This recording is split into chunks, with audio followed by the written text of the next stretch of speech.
élevons nos voix pour te remercier.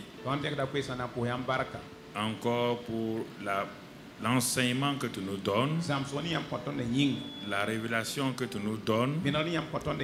Tu nous conduis pas à pas. Nous en remettons à toi. Nous te faisons entièrement confiance. Parce que par ton esprit, tu nous guides et tu nous diriges. Que toute la gloire, la louange et l'honneur soient à toi. Au nom de Jésus. Amen. Asseyez-vous dans sa présence. Nous remercions le Père ce matin. Nous sommes en train d'avancer dans la grâce de Dieu. Et nous parlons toujours de l'Église triomphante. Car Jésus n'a pas eu l'Église qui est dans la défaite. Jésus a donc amené à l'existence une Église triomphante. Une Église bénie. Une Église qui tout le temps marche, en tout cas, dans l'obéissance à la parole de Dieu. Et c'est pourquoi nous voulons aller pas à pas. Et aujourd'hui, nous allons voir l'Église triomphante et le combat spirituel. Pour comprendre ce dont nous voulons parler aujourd'hui, il faut que nous puissions toujours nous référer aux Saintes Écritures. Nous avons dit Dieu est notre seule source. Quand on dit Dieu est notre seule source, cela veut dire qu'à travers son esprit, à travers sa parole, il est notre source. Et il va utiliser des moyens. Ces moyens-là peuvent être des anges, peuvent être des êtres humains, peuvent être des circonstances. Ça, c'est les moyens. Les moyens et la source ne sont pas à être confondus.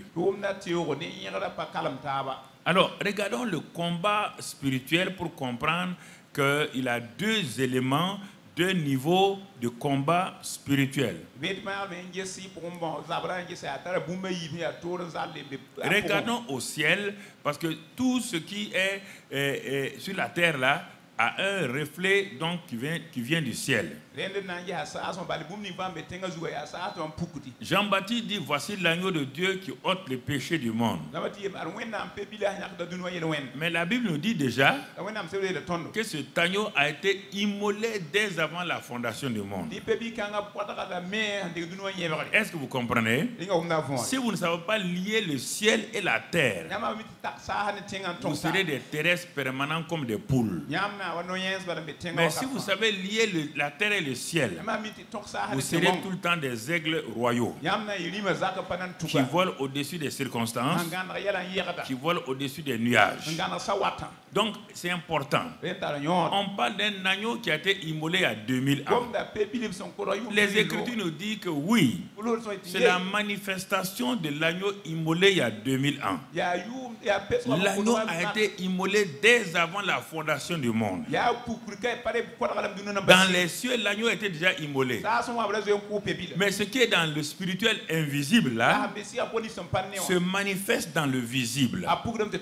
Notre victoire est dans l'invisible, se manifeste dans le visible. Tout ce que Dieu a fait pour nous se trouve déjà accompli dans le spirituel invisible. Et c'est par la foi. C'est la foi qui va prendre mes bénédictions invisibles là, et les manifeste. Et beaucoup de chrétiens ne comprennent pas ça.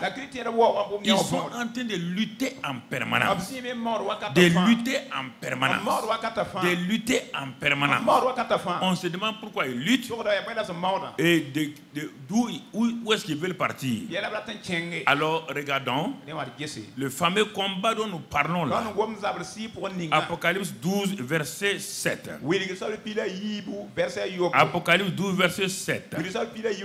Il y eut guerre dans le ciel. Vous voyez bien, il y eut guerre dans le ciel. Attends, je vais expliquer quelque chose avant de continuer. Par beaucoup de gens, quand on parle d'Apocalypse, ils pensent qu'on parle de futur. Apocalypse veut dire en grec simplement révélation. Révélation, un résumé des révélations, des choses passées, des choses présentes et des choses à venir. Donc dans Apocalypse, plusieurs choses sont déjà passées. Dans Apocalypse 1, on te présente Jésus-Christ qui a dans sa bouche une épée à double tranchant et qui dit, qui tient dans sa main la clé de la mort et du séjour des morts. Ça c'est dans Apocalypse. Si c'est pour le futur, alors tu n'as rien compris. Puisqu'il y a 2000 ans, il a eu cette clé-là. Or on parle dans Apocalypse. L'Apocalypse, ça ne veut pas dire futur. Ça veut dire simplement révélation. Des choses passées, des choses présentes et des choses du futur. Comme Jésus-Christ est dans le passé, dans le présent et dans le futur. Voilà comment on doit comprendre la parole de Dieu.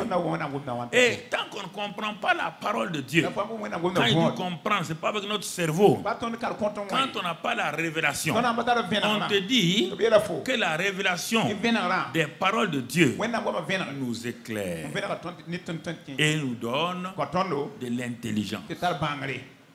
La révélation nous éclaire et nous donne de comprendre les voies de Dieu. Donc on te dit ici, il y eut guerre dans le ciel. Ça c'est avant que même la terre ne soit créée. On te parle d'un événement, tu vois. Toi, donc ça va arriver. Non, c'est déjà passé. Il y eut guerre dans le ciel. Michel et ses anges. Ça veut dire qu'au ciel, là, le correspondant de Satan, c'est qui? C'est Dieu. Mais quand toi, dans ta tête, toi, tu compares toujours Satan et qui? Dieu. Tu peux t'en sortir. Dieu au-dessus, Satan est une créature. Dieu est le créateur. Donc, c'est les créatures qui combattent les créatures. Donc, c'est pourquoi il y a eu guerre. On n'a pas il y a eu guerre dans le ciel entre Dieu et Satan. Il y a eu guerre entre qui et qui? Michel et ses anges combattirent contre le dragon. Et le dragon et ses anges combattirent. De chaque côté, il y avait un chef, le chef de l'armée de Dieu, et Satan et son armée. Parce qu'il avait déjà fait la rébellion. Et une partie des... C'est ce qui est écrit là. On te parle d'Ésaïe 14 et d'Ézéchiel 28. Où Satan s'est rébellé. Et quand il s'est rébellé, on te parle de ça maintenant. C'est cette guerre dont on parle. Donc Jésus n'était pas encore venu. Le dragon et ses anges combattirent. Regarde le résultat. Mais ils ne furent pas les plus forts. Et leur place ne fut plus trouvée dans le... Qui a renvoyé Satan du ciel? C'est Dieu? C'est Michel.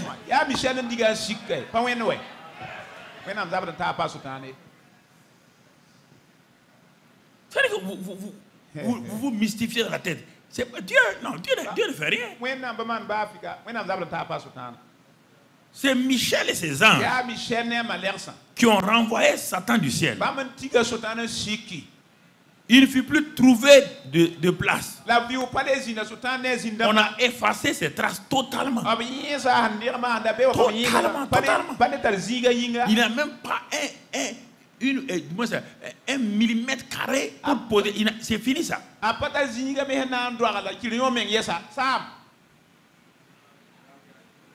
Tu comprends? Allons? La suite. Et il fut précipité. Le grand dragon, le serpent ancien, appelé le diable, celui qui séduit toute la terre. Il fut précipité sur la terre. Et ces gens furent précipités avec lui. Tu vas comprendre Genèse là maintenant. Je fais une parenthèse que tu comprennes. On dit qu'il a été précipité où? Il y avait les hommes sur la terre. Hein? Alors, il est parti faire des dégâts où? Il est parti faire des dégâts où? Alors, quand Genèse 1 dit que Dieu, au commencement, Dieu créa les cieux et la terre, il dit que la terre était quoi? Elle a été remplie de tohu bohu par qui? C'était un nouveau commencement. Hein? Voilà. Il faut comprendre la parole de Dieu. Maintenant que Dieu va... Ceux qui étaient là-bas avant, ça ne nous intéresse pas. Ça nous regarde pas. Ce n'est pas ton problème. Les scientifiques veulent nous faire croire... Ils ont raison en partie, mais ce qu'ils veulent dire là, les dinosaures, les quasors, là, ça ne nous intéresse pas, mon ami. Maintenant, Dieu va créer la terre pour qui? Les hommes maintenant. Dans Genèse là, comme Genèse c'est pour nous, c'est pourquoi Dieu commence une terre pour les hommes maintenant. Maintenant, ce qui s'est passé, on dit au commencement, Dieu créa les cieux et la terre.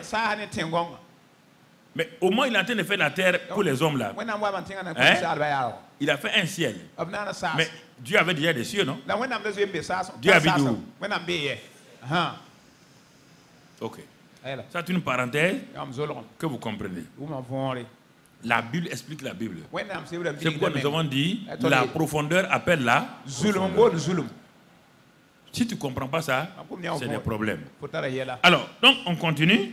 Il fut précipité. Ça, donc il y a eu un combat au ciel.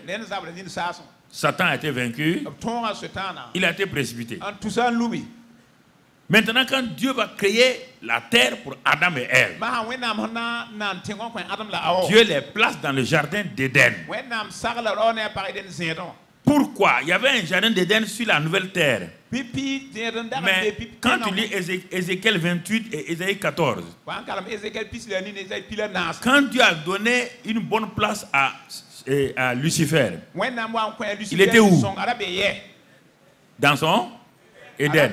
C'est le même Éden? Donc Dieu donne un Éden à chacun. Lucifer n'a pas gardé son Éden. Son Éden a été effacé. Adam et Ève n'ont pas gardé leur Éden. Leur Éden a été effacé. Si tu ne gardes pas ton Éden, qui est ton cœur, ton Éden sera fermé aussi. C'est toi qui dois garder ton Éden. Dieu ne veille pas.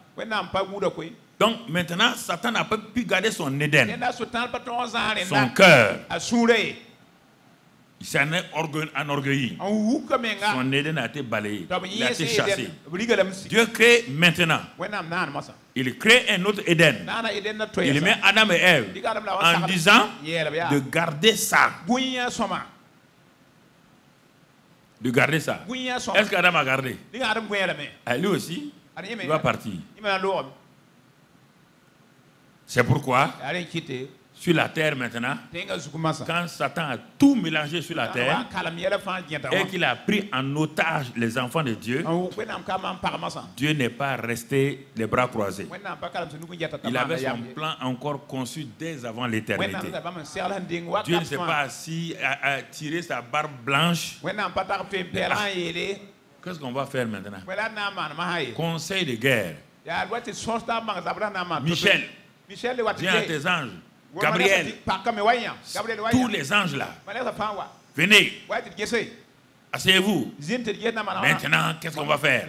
Non, on dit dès avant la fondation du monde, Dieu avait sa solution. Il avait ça, et tu étais inclus dans cette solution.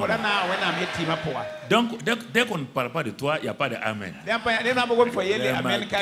Trop égoïste, quoi. Dès qu'on ne parle pas que vous avez un bénéfice dans l'affaire là, dès qu'on est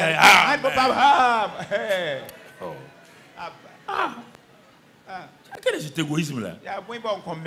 Dès qu'on ne parle pas de toi, c'est terrible, hein?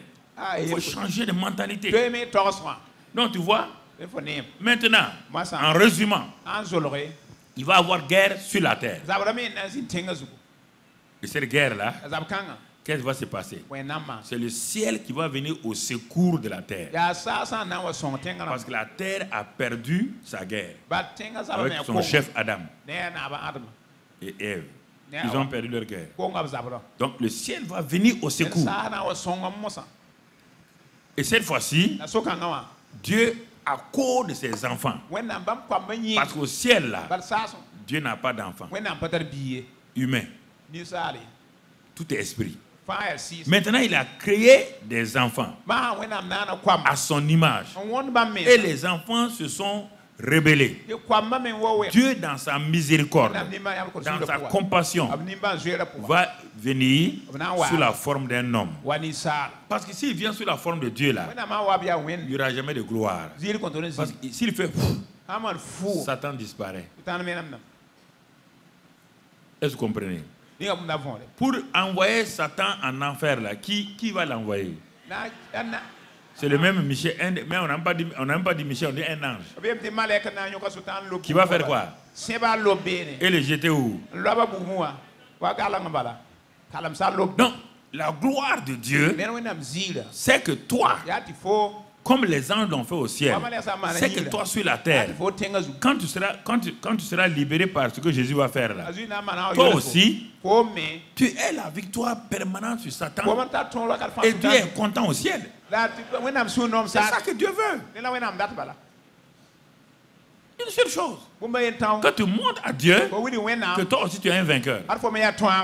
Comme Michel a vaincu par la victoire de Jésus, toi aussi tu es vainqueur. C'est fini. Montrer à Satan qu'il n'est rien. C'est ça que Dieu attend de nous. Le combat spirituel, ce n'est pas se promener de lieu en lieu avec des choses bizarres et puis dire on est en combat dans le combat. Ils n'ont rien compris. Est-ce qu'au ciel, il y a eu des blessés parmi les anges de Michel? Hein? Il n'y a pas eu de blessés. Donc, sur la terre, on dit qu'il est descendu. Quand il est descendu sur la terre, là, je vais te lire le verset 12 de Apocalypse 12. Tu vas voir, il est descendu sur la terre avec quoi? Avec quelle mentalité? Tu vas comprendre. C'est pourquoi réjouissez-vous cieux. Quand il a été vaincu au ciel et qu'il n'y a pas eu de place, les cieux sont quoi? Sont réjouis. Et vous qui habitez dans les cieux, est-ce qu'on parle des hommes? Pas des anges. Maintenant on dit malheur à la terre et à la mer, car le diable est descendu vers vous, animé d'une grande colère, sachant qu'il a peu de temps. Est-ce qu'on parle de nous maintenant? On parle depuis quand il a été chassé. Il est descendu avec quoi? Colère. C'est pourquoi il cherche toujours à faire du mal, parce qu'il est en colère, parce qu'il a perdu sa place au ciel. Et surtout quand Dieu va créer un petit bonhomme appelé Adam dans la chair. Et Dieu a mis en lui son esprit. Un homme avec deux oreilles, deux yeux. Un homme qui ne mesure pas plus de 1,95 m. Et Dieu l'appelle le Dieu de la terre. L'appelle le roi de la terre. Satan est en colère maintenant. Lui, il a perdu sa place. Et voici qu'on l'a précipité sur la terre. On aurait pu lui dire, bon, tu es éloigné, tu vas gouverner là-bas. Non, Dieu va créer un être. C'est pourquoi dans le psaume 8, il dit, mais qui est l'homme? Qui est l'homme? Pour que Dieu prenne garde de lui. Et que Dieu ose lui donner tout. Tout. La créature est étonnée. Satan est en colère. Comment un être comme ça là? Et c'est lui qui va tout diriger. Il est de peu inférieur. Il est plus grand que même les anges. Il est de peu inférieur même à Dieu. Pourquoi Satan va accepter ça? C'est ça il a engagé. Et chaque fois qu'il te regarde et que Dieu dit, voici mon fils, il est en colère. Quand il a dit à Satan, voici mon serviteur Job, il n'a pas attaqué. Mais Job a été vaincu à cause de quoi? À cause de son ignorance, à cause de la peur qu'il entretenait. C'est ça. Parce que Job n'a pas encore la mentalité renouvelée. Mais tu as vu comment Dieu l'a restauré totalement? Tu as vu comment la fin de Job a été plus glorieuse que le début de Job? Donc mon frère, ma soeur, le combat spirituel, il faut bien comprendre de quoi il s'agit exactement. Donc quand Jésus est venu, il a dit que lui, il est descendu du ciel dans Jean 6, 38 pour faire la volonté de Dieu. Donc ce n'est plus Michel qui descend maintenant. C'est le Fils de Dieu. Donc Dieu fait homme. Puisque Satan a pris en otage les hommes, il faut un homme. Et comme tous les hommes de la terre, tous ceux qui sont sur la terre là, sont déjà totalement corrompus, il a fallu que Dieu devienne un homme. Parmi eux, sans péché, pour vaincre encore, sur la terre aussi, Satan. Vaincu au ciel, vaincu sur la terre. Quand il a été vaincu au ciel, là, Satan tourne.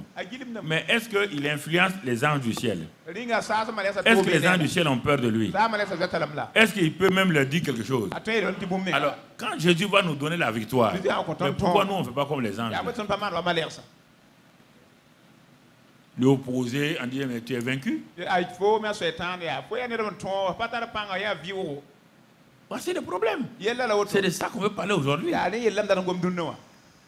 Alors, bien-aimés frères et sœurs, si on résume comment Jésus a vaincu, on le voit, c'est par la croix. Colossiens 2,15, on le connaît, mais on va le lire.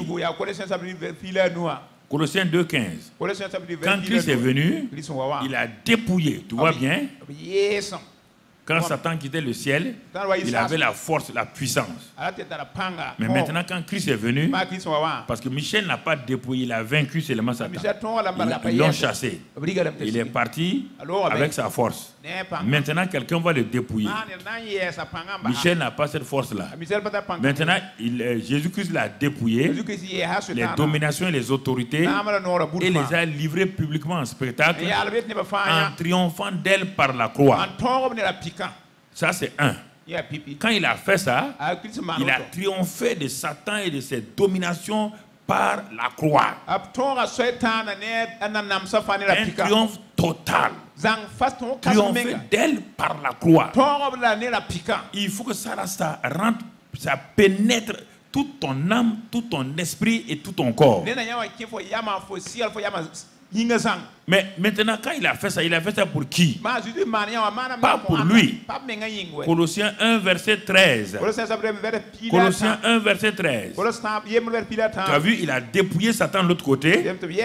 Et nous, il nous a délivrés de la puissance des ténèbres et nous a transportés dans le royaume du Fils de son amour, en qui nous avons la rédemption, en qui nous avons la rédemption et donc la rémission des péchés.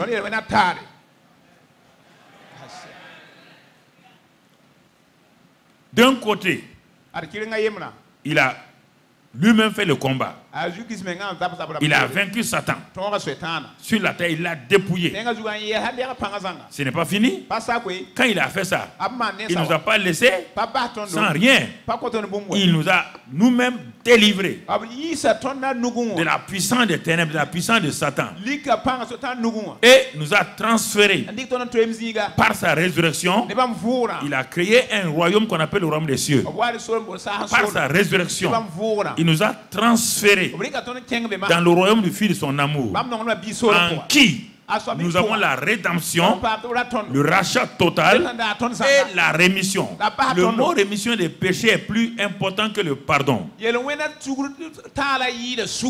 Le pardon des péchés, c'est quand tu es devenu chrétien, quand tu pêches, tu confesses, tu es pardonné. Le pardon, ce n'est pas pour le païen. Beaucoup de chrétiens confondent rémission des péchés et pardon des péchés. Ils confondent ça. Les péchés de tout pécheur comme nous étions, les péchés sont totalement remis. Mais quand nous marchons chaque jour et que nous péchons, nous confessons nos péchés, il est fidèle et juste pour nous pardonner.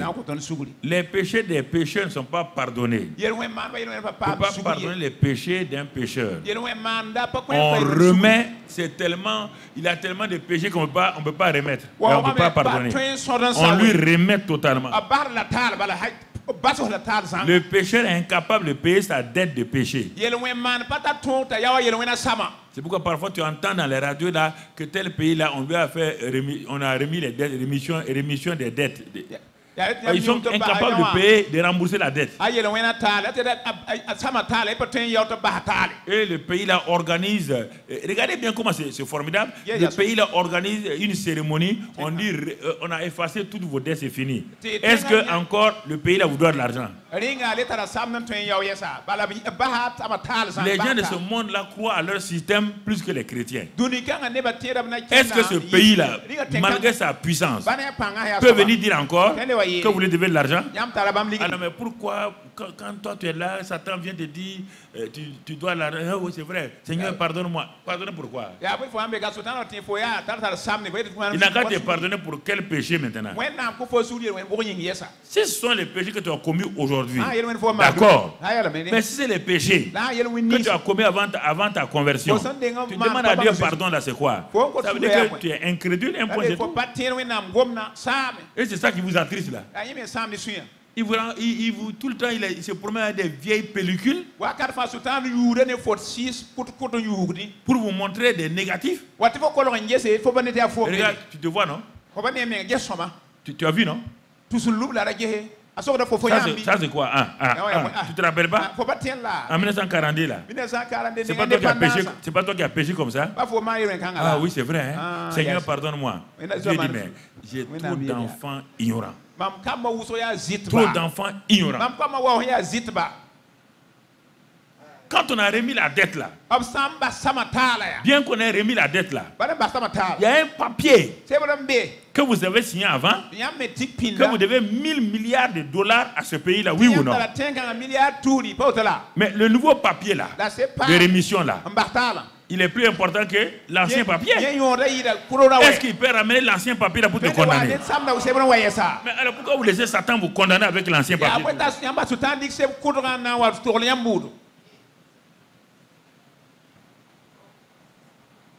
Il vous rappelle vos vieux péchés, vous tombez dans le même piège, vous confessez les mêmes péchés. Le sang, c'est pourquoi, quand Moïse a frappé le rocher 2 fois, Dieu ne lui a pas pardonné. Parce qu'il a dit à Dieu, ce que j'ai frappé une première fois, ce n'est pas suffisant. Il faut que je frappe 2 fois. Dieu dit, ok, si tu continues ça là, Dieu te met de côté. Ce que tu as fait, tu n'as aucun pouvoir de le remettre en cause. Aucun pouvoir de le remettre en cause. Si tu fais ça, Dieu te met de côté. Il a dit à son ami Moïse, tu viens de faire la plus grosse erreur de ta vie. Quand tu as frappé le rocher une fois, ça suffit. Ce rocher-là, c'est Christ. On ne le frappe pas 2 fois. Christ a été crucifié une seule fois. On ne peut pas vous remémorer la crucifixion de Christ tous les jours. Le seul moment où vous devez vous rappeler que Christ a été crucifié, c'est quand vous tenez le pain, la coupe dans vos mains. C'est-à-dire que ça vous montre que Christ a été quoi? Crucifié. Et que c'est fini.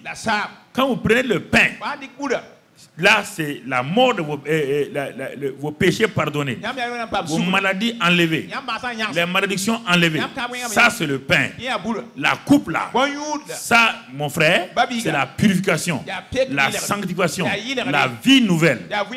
Quand tu manges le pain, mes péchés sont pardonnés. Merci Seigneur. Tout est fini. Quand tu bois, tu es renouvelé. C'est ça simplement. On n'a pas dit, c'est pour rappeler. Ce n'est pas de ces jours-là que tes péchés sont pardonnés. Faites ceci en mémoire de... On n'a pas dit de recommencer une nouvelle crucifixion.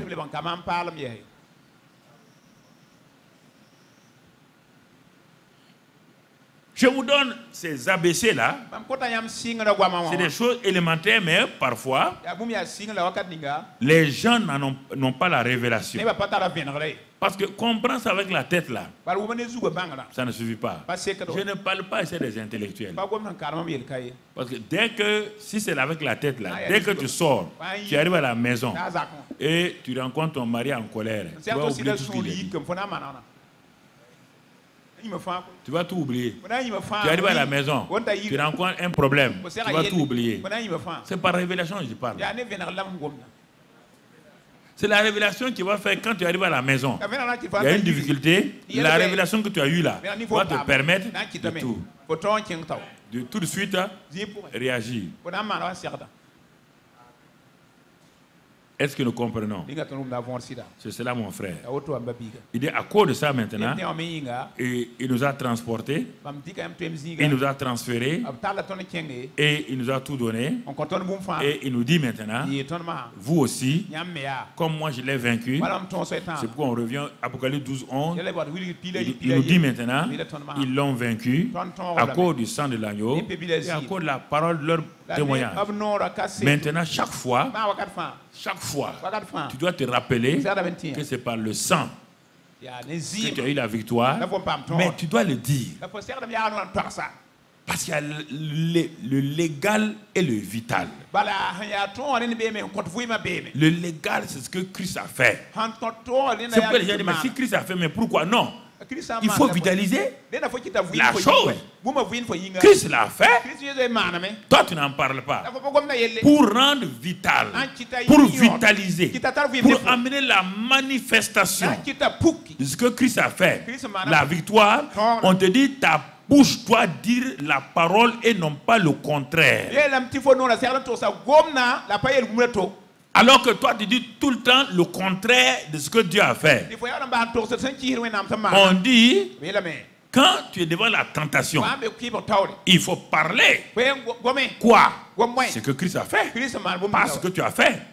Ce que Christ a fait. Il faut dire ça. Faut dire ça. Faut dire ça, frère. Tant que tu ne parles pas, ce que Christ a fait là ne se manifeste pas. Non. Ça reste légal, mais pas vital. Tu comprends ça? Ce sont des choses que nous devons comprendre. Alors, donc, après cette introduction, si nous voulons vivre quotidiennement, donc dans cette victoire-là, qui doit aboutir à nous donner un bonheur, alors, mon frère, ma soeur, alors, qu'est-ce qu'il faut faire? C'est cette partie qu'on dit la parole de votre témoignage. Premièrement, si je veux vivre dans la victoire de Christ, si je veux expérimenter dans ma vie, premièrement, le combat spirituel là consiste en quoi? Premièrement, si je veux gagner les victoires, rester dans la victoire. Parce que Satan m'assaille de tous les côtés. Il amène des épreuves. Il amène des tentations. Il amène des pensées négatives. Alors que la parole de Dieu me dit que j'ai vaincu Satan. Que c'est moi le vainqueur. Que je suis plus que vainqueur. Mais les chrétiens disent, mais si je suis plus que vainqueur, pourquoi il y a ça? Mon frère, ma soeur, parce que tu n'as pas activé. Tu n'as pas manifesté. Tu n'as pas vitalisé donc le résultat du combat spirituel. C'est pourquoi tu restes encore dans les choses théoriques. Tu n'as pas expérimenté donc les choses donc réelles, pratiques. C'est de ça que je parle. Donc, première chose, pour gagner ce combat spirituel et vivre là-dedans, on va s'arrêter un peu dans Jacques 1. On va s'arrêter un peu dans Jacques chapitre 1. On va d'abord voir dans la version Louis II et ensuite dans la parole vivante. On va voir d'abord on va le lire dans le Louis II que vous avez en main. Il dit là-bas, c'est pourquoi, rejetant toute souillure et tout excès de malice, recevez avec douceur la parole de Dieu qui a été plantée en vous et qui peut sauver vos âmes. Donc maintenant, avant de continuer, on me dit la parole de Dieu. C'est ce que je suis en train de faire. Ce que je fais chaque semaine. Je plante la parole de Dieu. Je suis un semeur. Je sème la parole de Dieu dans vos cœurs. Mais ce n'est pas moi qui entretiens vos cœurs. Ce n'est pas moi qui donne la qualité à votre cœur. Si je sème dans votre cœur et que votre cœur est caillouteux, votre cœur est rempli de méchanceté, rien ne changera. Il dit, recevez avec douceur la parole qui a été plantée en vous. Donc on va le lire rapidement et puis on va le prendre. Vous allez voir la différence, la parole vivante qui vivifie. Bon, on va simplement, je ne veux pas... il dit, mettez en pratique la parole et ne vous bornez pas à l'écouter. Toujours, nous sommes dans Louis II. Et en vous trompant vous-même par de faux raisonnements. Car si quelqu'un écoute la parole et ne la met pas en pratique, il est semblable à un homme qui regarde dans un miroir son visage naturel et qui, après s'être regardé, s'en va et oublie aussitôt quel il était.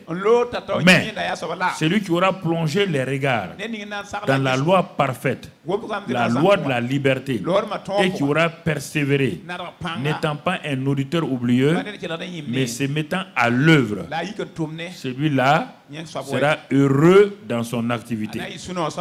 Maintenant, voyons la parole vivante. J'espère qu'ils ont trouvé. Débarrassez-vous donc de tout ce qui salit et de tout ce qui reste en vous de méchanceté. Parce que quand tu fais comme ça, là, tu ne comprends pas. Maintenant, on a appris le langage tous les jours pour t'expliquer.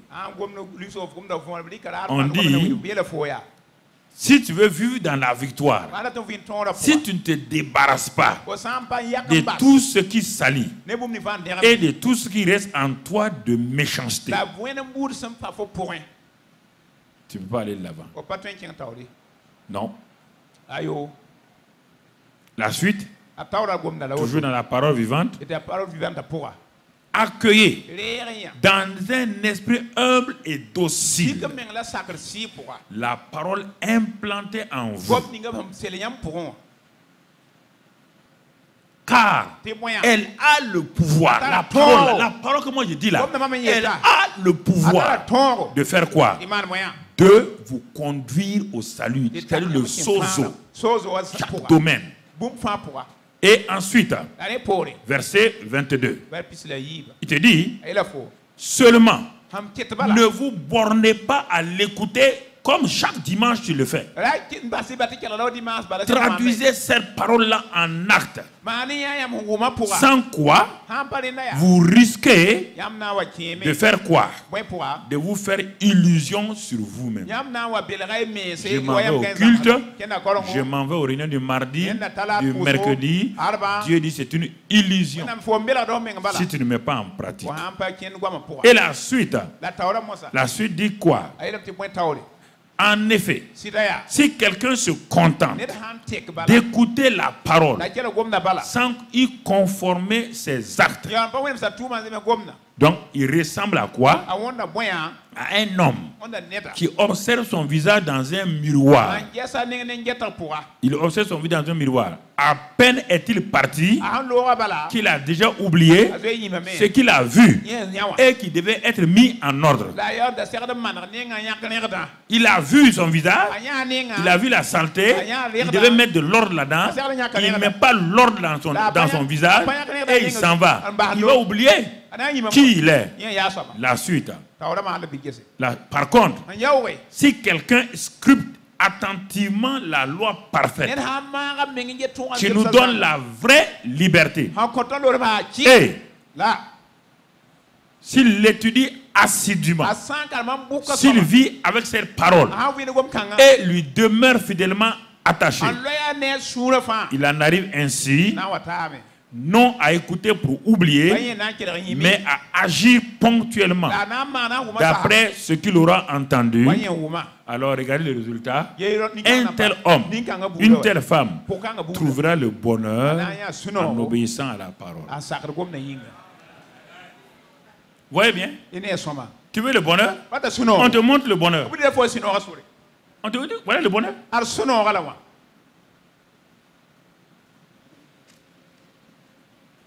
Regardez ce que Dieu dit. Le combat spirituel, ça commence. Écouter la parole, croire la parole, pratiquer la parole. Ça commence là-bas. Ça commence là-bas. Tu vois? Deuxième chose, si tu veux vivre dans le bonheur,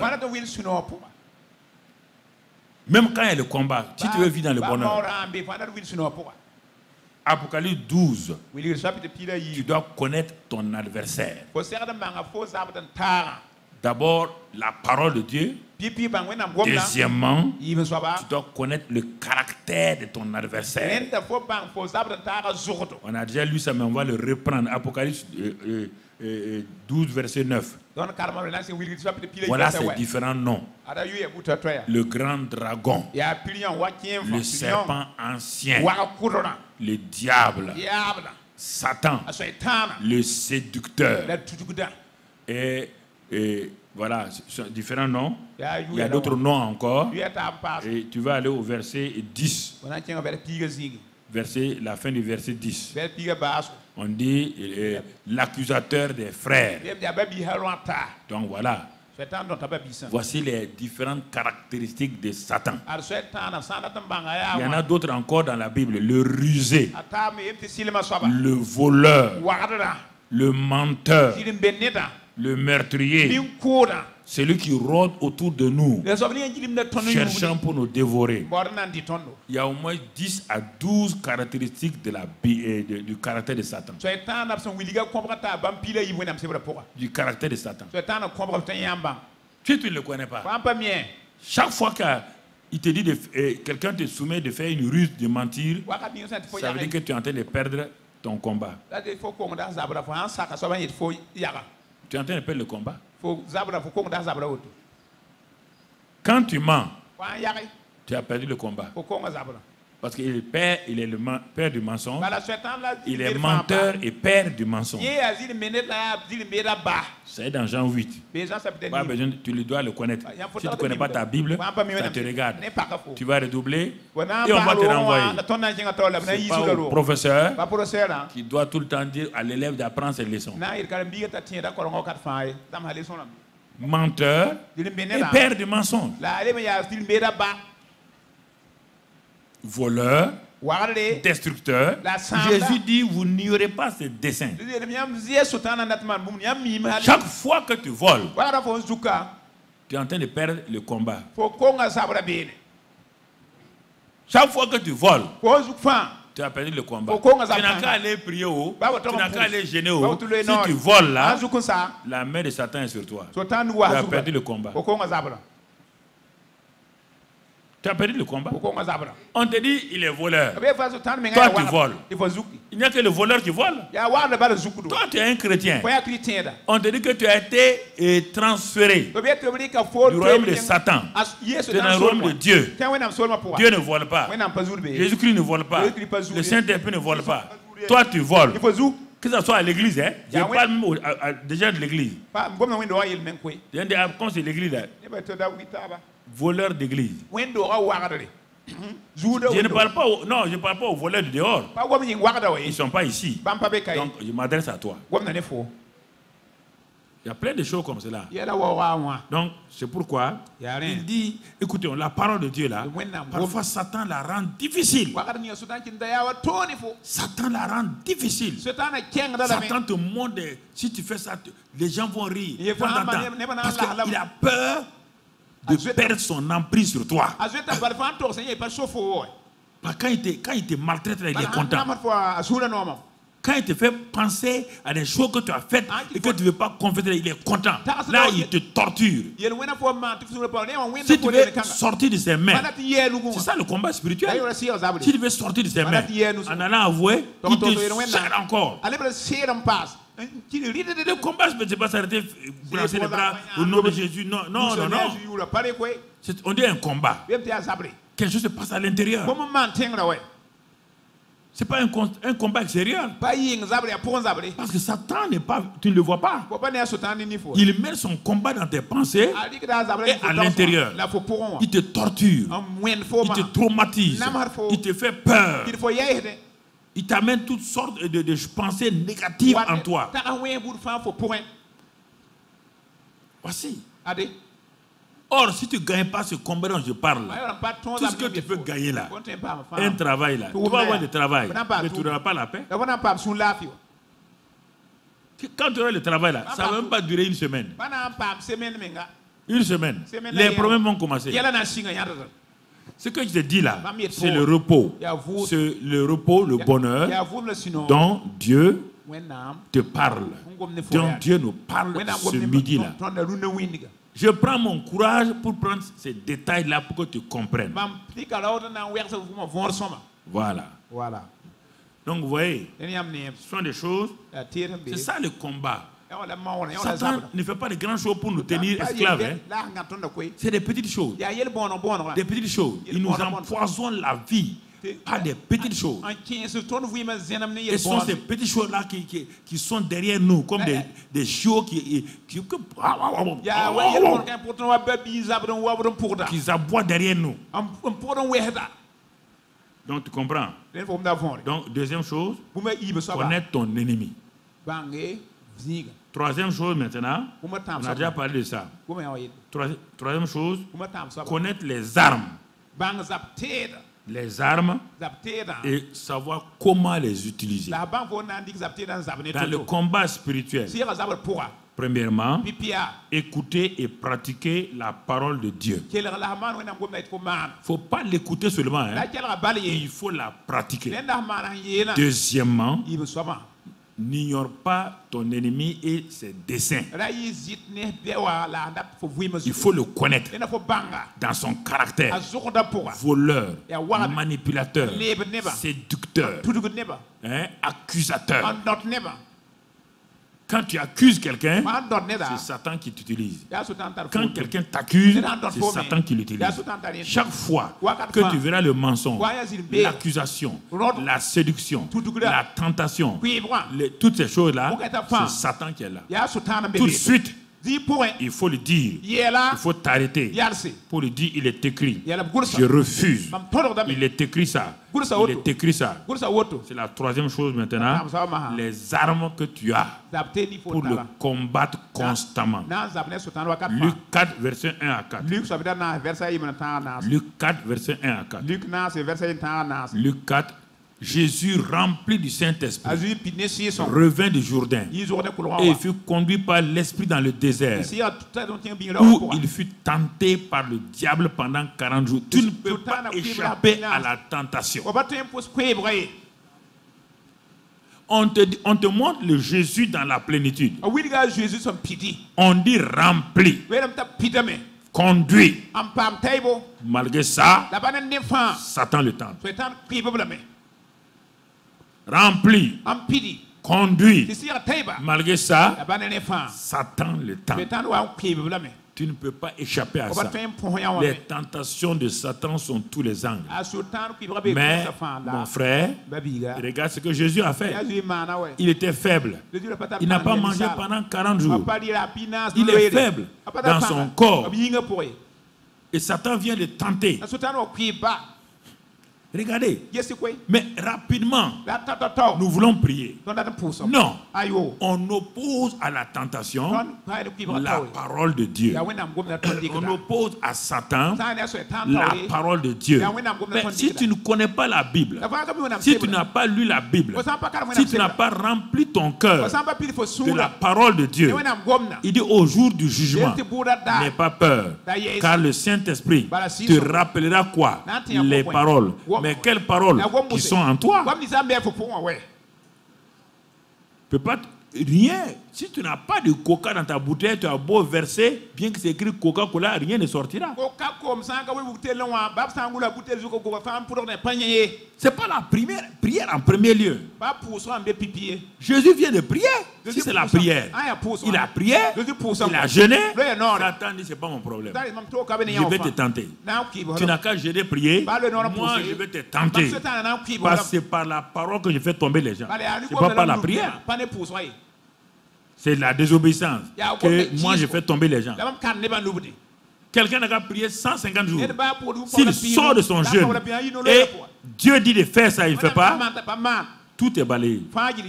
Faites attention à ça. Donc, regardez notre Seigneur, le parfait des parfaits. Il n'est pas exempt. Il a jeûné 40 jours. Satan vient.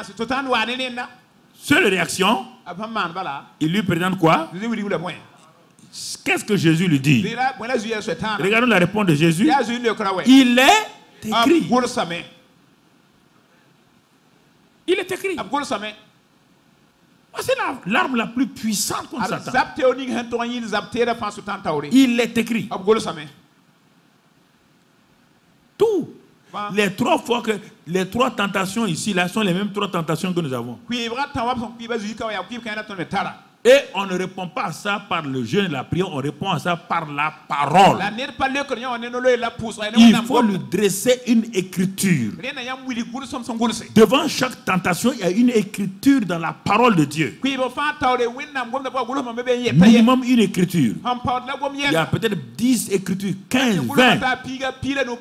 Si ta bouche refuse, on dit ils l'ont vaincu. Et ils le vainquent tous les jours. Tous les jours. Sur la base de l'agneau, le sang de l'agneau, et par la parole de leur bouche. Si tu n'ouvres pas ta bouche pour dire à Satan, ou dire à la circonstance, ou dire à la montagne, il est écrit, alors tu es vaincu. Parole, il est écrit. Dieu a dit. Je ne ferai pas ça. Il est écrit. Pas prier, il est écrit. Balance-lui la parole. Mets-le sous ses yeux. Satan, tu sais lire, non? Regarde la parole, il est écrit. Pointe ton doigt sur le verset et lis-le à haute et intelligible voix. Lis cela. Si tu as honte, si tu as peur, il va t'avoir. C'est ça. Il est écrit. Donc, c'est l'arme, la plus grande arme principale. C'est la parole. Et quand il y a la parole, la deuxième arme va venir facilement. 1 Jean 5,4. Tout ce qui est né de Dieu triomphe du monde. Et ce qui triomphe du monde, c'est quoi? Notre foi. Parce que la parole donne quoi? La foi. Un homme qui n'est pas lié à la parole ne peut pas avoir la foi. Regarde même la prière. Et une parenthèse, on va venir sur ça, Dieu voulant, après la Pentecôte. Mais je vais te donner un simple verset là que tu comprends. Jean 15, 7. On parle de foi partout. Mais dans Jean 15, 7, quand tu arrives là-bas, Quand tu regardes Jean 15, 7, tu vas comprendre quelque chose. Il ne parle pas de foi. Il n'y a pas le mot foi. Mais pourtant, il y a foi là-dedans. Regardez bien. Ça, c'est les gens qui sont arrivés à une maturité. Si vous demeurez en moi, par notre nouvelle naissance, nous sommes devenus une branche. Oui ou non? De Christ. Il dit, bon, demeure dans ça. Comprends toujours que tu es une nouvelle création. Comprends toujours que tu es une branche. Ça doit rester en toi, permanemment. Deuxième chose, et que mes paroles demeurent en toi. Que mes paroles demeurent en toi. Pourquoi les paroles doivent demeurer? La foi vient de ce qu'on... Et ce qu'on entend vient de quoi? De la parole de Christ. Est-ce qu'on appelle le mot parole ici et foi ici? Mais pourtant, regardez les résultats. Regardez. Vous partez. Regardez les résultats. Demandez ce que vous et vous serez accordé. C'est dans ça que je vis. C'est pas dans demander et recevoir. Demander et recevoir, ça c'est pour les bébés. Entre demander et recevoir, s'il y a une tentation, tu as un problème. Vis dans la parole. Laisse la parole en toi. Mange-la, nourris-toi de la parole. Quand tu vis de la parole, tu ne vas jamais demander quelque chose qui ne plaît pas à Dieu. Pourquoi? Tu sauras quoi? Allons lire dans le livre de Jean, dans 1 Jean. Allons lire là-bas pour que tu comprennes. Si vous demeurez en moi et que mes paroles demeurent en vous, formidable. Mais maintenant, mon frère, regardons 1 Jean 5, 14. Nous avons auprès de lui cette assurance que si nous demandons quelque chose selon ça, il nous écoute. Sa volonté se trouve où? Dans la parole. Donc si je demeure, comme Jean 15 l'a dit, si je demeure dans les Écritures, dans la parole, je vais demander quelque chose selon sa volonté, non? Dieu m'écoute, oui ou non? Voilà, mais toi tu pars, tu n'aimes pas la parole, et tu pars, tu ne connais pas la volonté de Dieu, tu pars prier 3 heures. Vous faites quoi? On est en train de prier, tu n'entends pas de prier, tu es en train de bavarder. Dieu n'écoute pas. On t'a dit ici que Dieu écoute quand? Si tu demandes selon quoi? Regardez, c'est simple. Regardez, c'est simple. Si nous demandons selon ça, il nous écoute. Et sa volonté, c'est quoi? C'est la parole. Donc, il est préférable pour moi que je demeure dans la... Si je demeure dans ses paroles, je vais connaître sa volonté. Quand je vais connaître sa volonté, la foi est là. Quand je demande, il y a l'assurance. Vous voyez le mot assurance encore? La foi est une ferme. Des choses précises qui sont selon la volonté de Dieu. Ah, Seigneur, aide-nous. Seigneur, aide-nous. Délivre-nous. Ça, c'est pas la volonté de Dieu. Ça veut dire quoi? Dieu dit que lui, il veille sur sa parole pour... Donc, Dieu n'est intéressé que par ça. Est-ce qu'il est intéressé par tes besoins? Si tes besoins ne correspondent pas à la parole de Dieu, tu vas beau aller prier. Si les gens ne vont prier, vous partez gaspiller votre temps. Parfois, une seule parole, on gagne que 3 heures d'inutilité.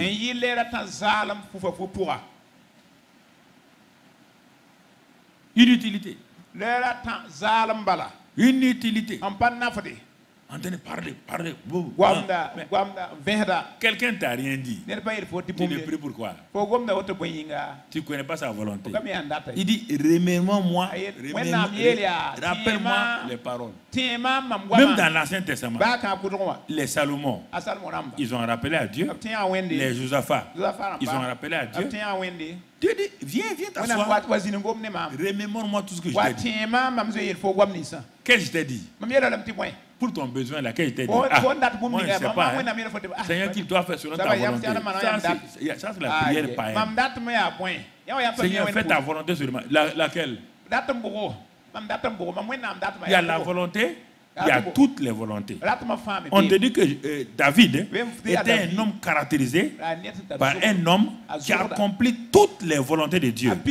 Donc, dans chaque domaine, Dieu avait une volonté. Quand Dieu dit ça, David fait. Quand Dieu dit ça, David fait. Toi, tu viens te dire à Dieu, fais ta volonté. Ça veut dire quoi? Laquelle? Tu es dans quel domaine? Ah, je ne sais pas. Hein? Tu ne sais pas. Dieu ne sait pas aussi. Donc, mon frère, c'est des choses importantes. Donc, après la parole, la foi, et il y a toutes les armes qu'on a vues il y a quelques 2 mois, Éphésiens 6, 11 à 15 là, la vérité, tout ça là. Tout ça, c'est des armes. C'est des armes pratiques. C'est des armes pratiques. Vous voyez? On exerce l'autorité par le nom de Jésus. On plaide le sang de Jésus. Tout ça, c'est l'ensemble des armes. Donc, je résume. Et puis, on va voir les 3 images pour terminer le message de ce matin. Je résume. L'église triomphante et le combat spirituel, qu'est-ce que c'est? Ce n'est pas l'église qui combat le combat par elle-même. Le combat a été déjà gagné dans les cieux contre Satan par l'archange Michel et ses anges. Et le combat sur la terre a été gagné par Jésus-Christ.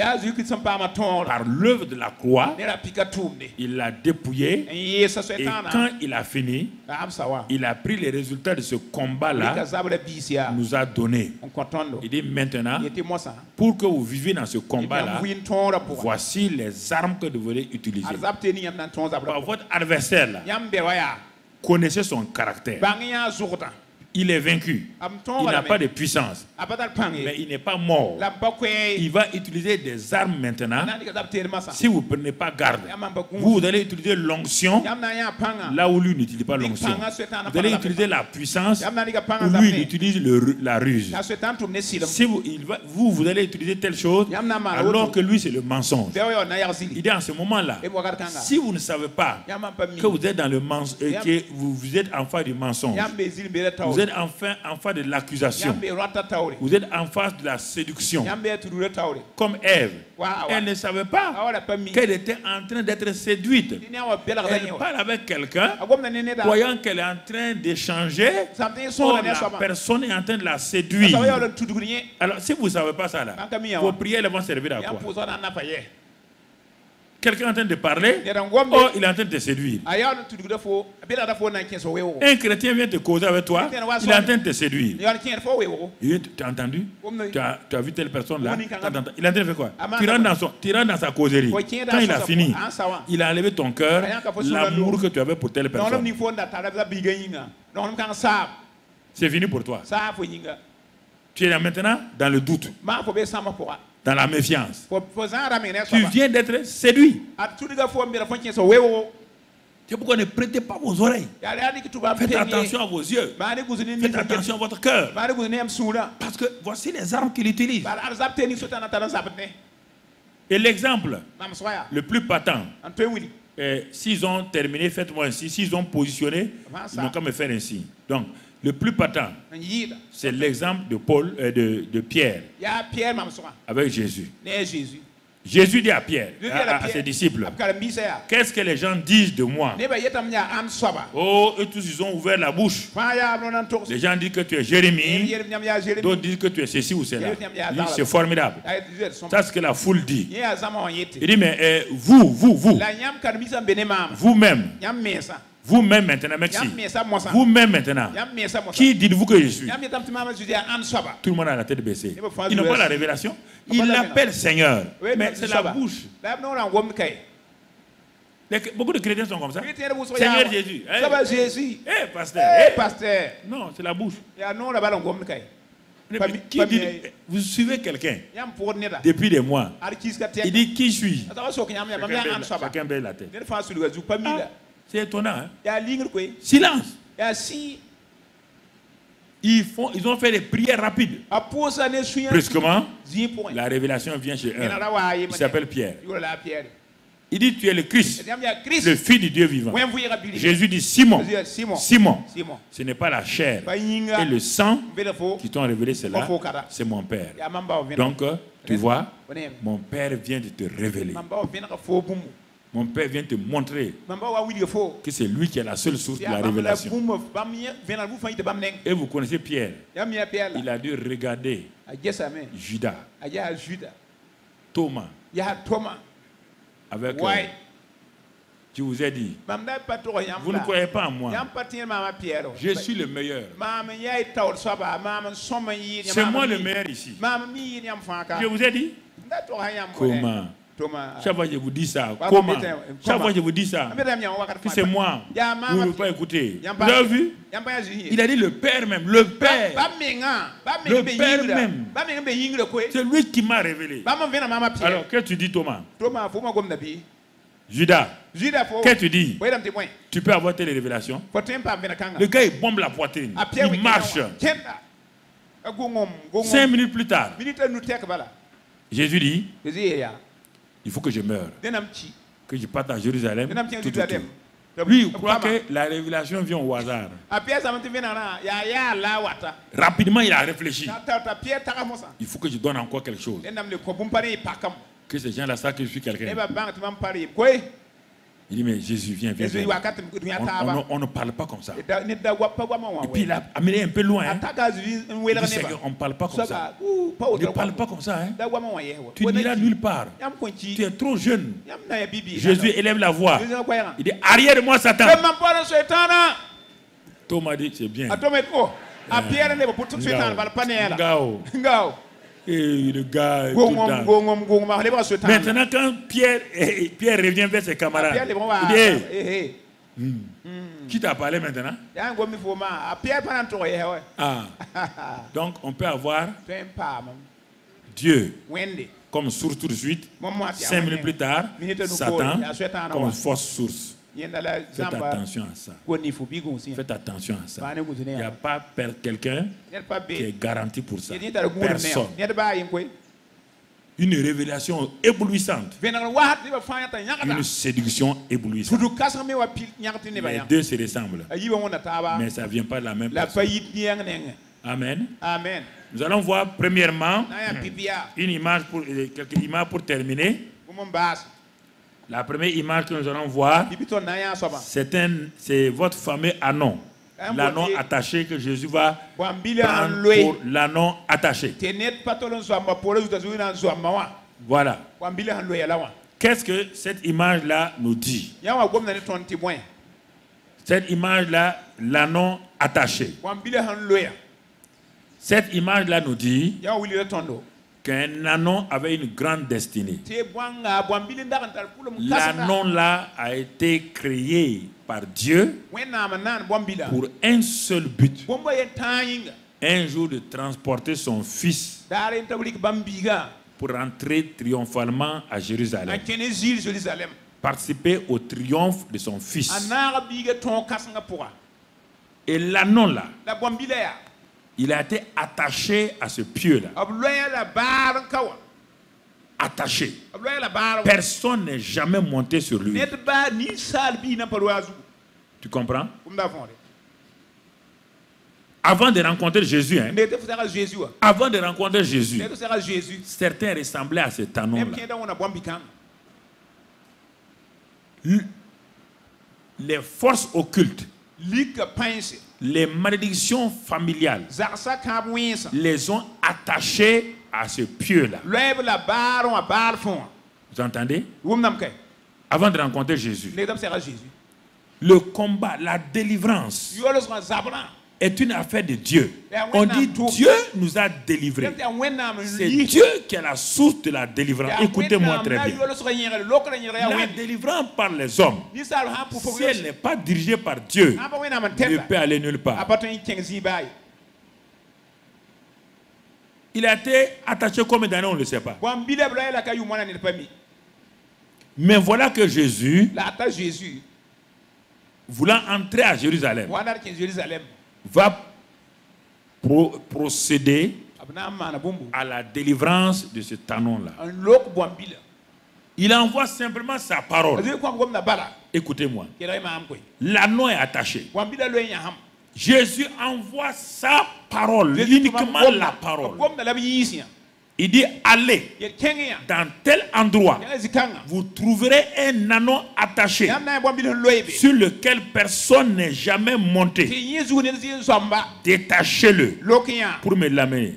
Et si quelqu'un vous dit pourquoi vous le détachez, dites-lui simplement, le maître en a besoin. Et regarde la parole. Si Satan, tu as été attaché, maltraité, mais personne n'est monté sur ton dos. Tu as été attaché. Tu ne peux pas être utilisé. Une parole de Dieu. Regardez la délivrance. Une simple parole de Dieu te propulse dans ta destinée. Et quand la parole est donnée, Dieu veille pour l'exécuter. Quand ils sont partis avec cette parole-là, ceux qui ont été envoyés ont ouvert leurs mains, ont ouvert leur bouche. Ils sont allés. Ils ont trouvé le maître, pas le créateur de l'anneau, le maître. Le démon qui domine l'anneau, le démon qui domine ta vie, l'esprit mauvais qui domine ta vie. Dieu n'a pas besoin d'autre chose que sa parole. Et c'est ça, il a mis ça dans ma bouche. Ceux qui sont partis là n'étaient pas des gens spéciaux. Jésus est resté de l'autre côté. Il a envoyé des disciples ordinaires. Il n'a même pas envoyé Pierre. Il n'a pas envoyé Jacques. Il a envoyé des hommes ordinaires avec la parole. Ils sont allés. Personne n'a pu les arrêter. Même le propriétaire temporaire là a dit, mais pourquoi vous les détachez? Et le maître en a besoin. Il y a un démon qui peut continuer à t'attacher si le maître a besoin de toi. Alors, pourquoi vous partez, vous courez à gauche, à droite? Pourquoi vous courez à gauche, à droite, cherchant des solutions? Vous ne laissez pas la parole de Dieu vous toucher. Ils n'ont pas amené l'anneau. Jésus n'est pas monté sur l'anneau. L'anneau n'a pas reçu un accueil triomphal. Après ça, tu as déjà vu l'anneau attaché à quoi? Hein? L'ancien maître est venu le réclamer. Pourquoi quand Jésus, il ne vous délivre pas la parole, quel est le démon qui va venir vous attacher encore? Mais c'est les gens qui vous délivrent. Chaque fois, vous aurez des problèmes. Ils n'ont pas le pouvoir de vous garder dans la délivrance. Premièrement, je vais te montrer. C'est ça. La parole de Dieu est puissante pour délivrer n'importe quelle situation. À condition, regardez bien, que vous obéissez. Les anciens maîtres de l'anneau là n'ont pu rien faire. Rien. Quand on a dit le maître en a besoin, ils ont lâché. Le maître est venu en toi habiter.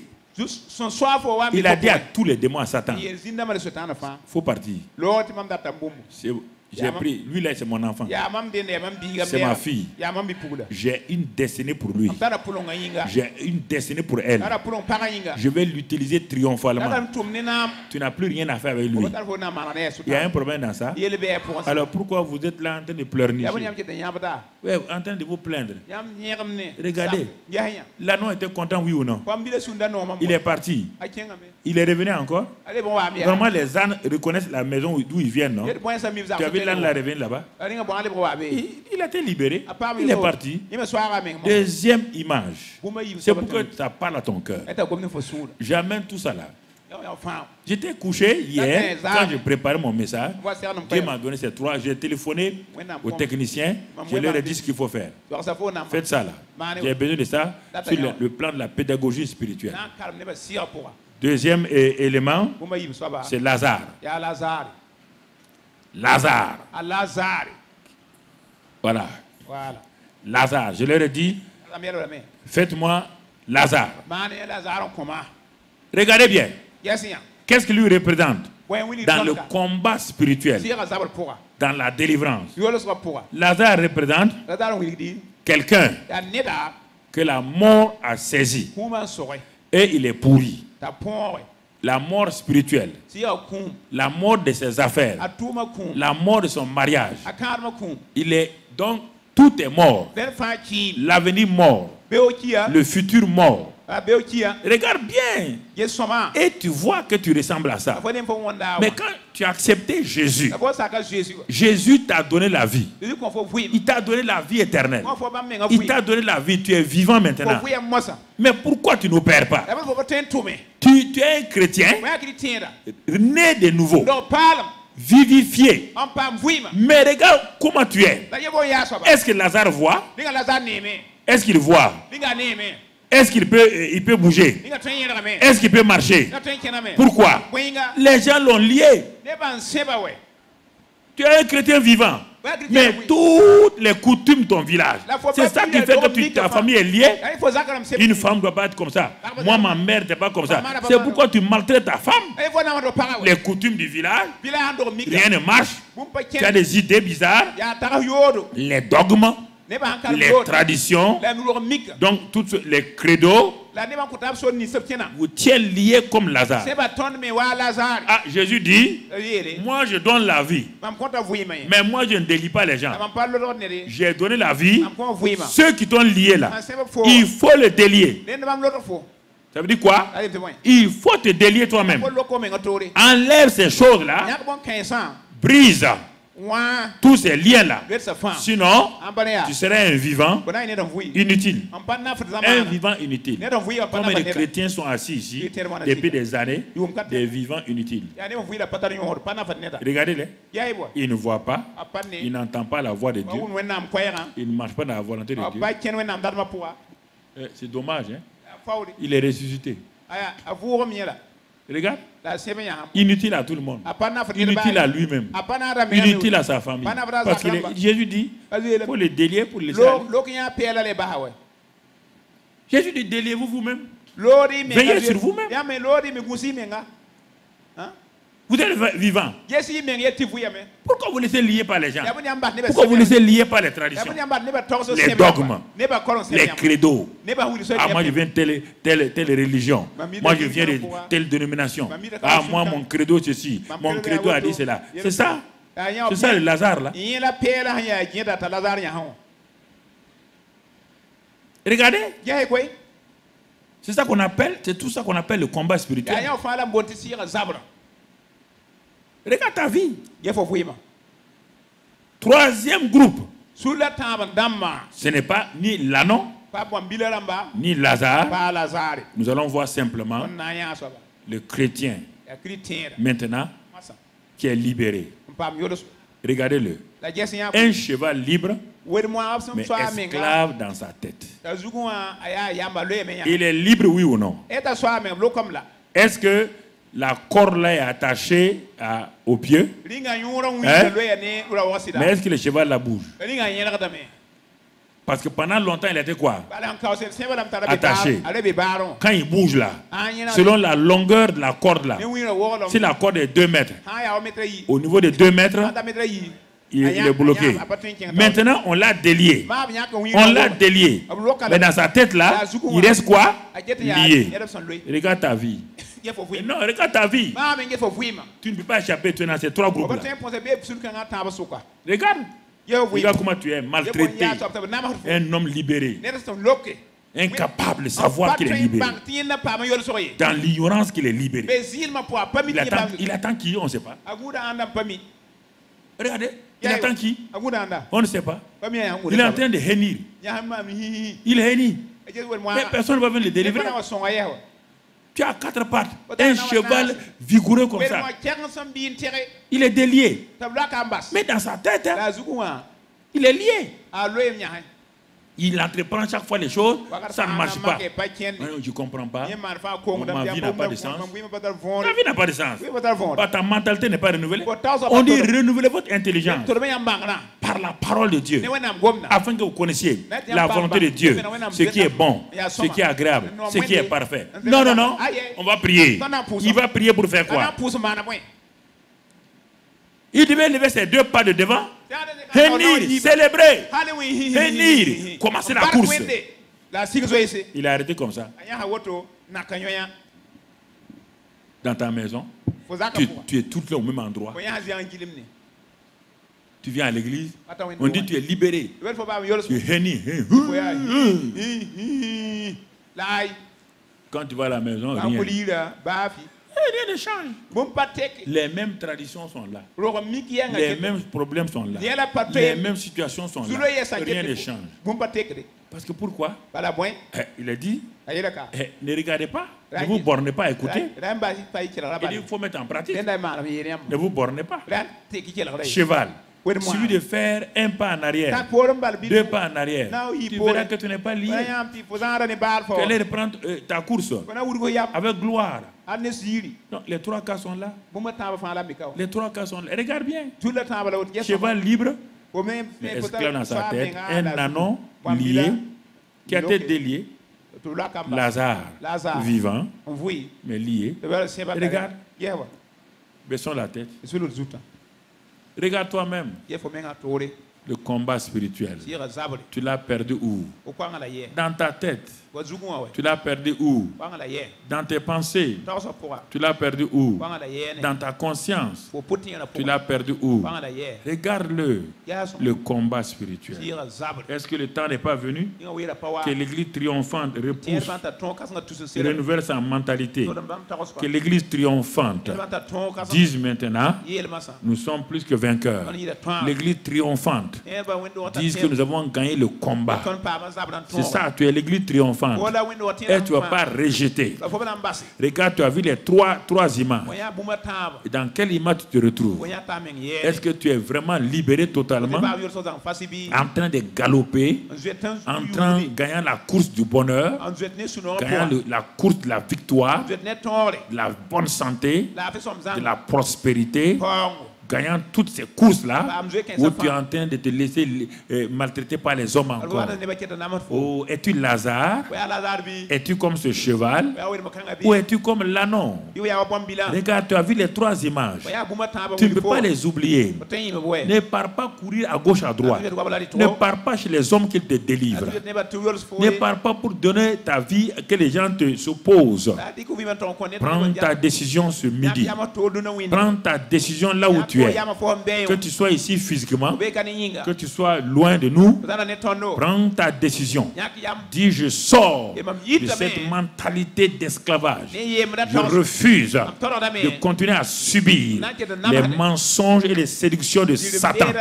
Je refuse de vivre dans aucune forme de méchanceté, de séduction. Je refuse d'être esclave dans ma pensée. Oh Père, ta parole est désormais la nourriture pour mon âme, la nourriture pour mon corps. Je refuse de me laisser rendre esclave dans le mariage, dans le célibat, dans la stérilité, alors que tu as tout donné. Seigneur, je refuse de rester dans la défaite, alors que tu m'as donné la victoire. Je refuse de vivre dans le dominé par le péché.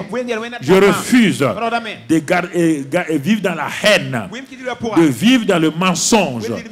Je refuse de vivre dans la défaite, dans l'échec. Je suis intelligent, intelligente. Christ m'a tout donné. Je refuse de vivre dans la pauvreté, la misère. Christ m'a rendu prospère. Je refuse de vivre dans la méchanceté avec les hommes. Je refuse de vivre sous l'oppression de quelqu'un. Je refuse les mensonges du diable, les accusations du diable. Je refuse les séductions du diable. Je refuse, car je suis libre. Christ m'a affranchi. Celui que le Fils a affranchi est réellement libre. Je suis libre. Je refuse d'être dominé. C'est moi le dominateur. Le pouvoir a changé de main. C'est moi désormais le dominateur. Je refuse toute forme de domination. J'exerce maintenant ma domination Au nom de Christ Jésus, je marche dans la victoire. Sois béni et sois loué. Père, sois glorifié. Au nom de Christ Jésus. Au nom de Christ Jésus. Au nom de Christ Jésus. Merci Père. Sois béni et sois loué. Au nom de Jésus-Christ. Amen. Amen, amen, amen, amen. Amen.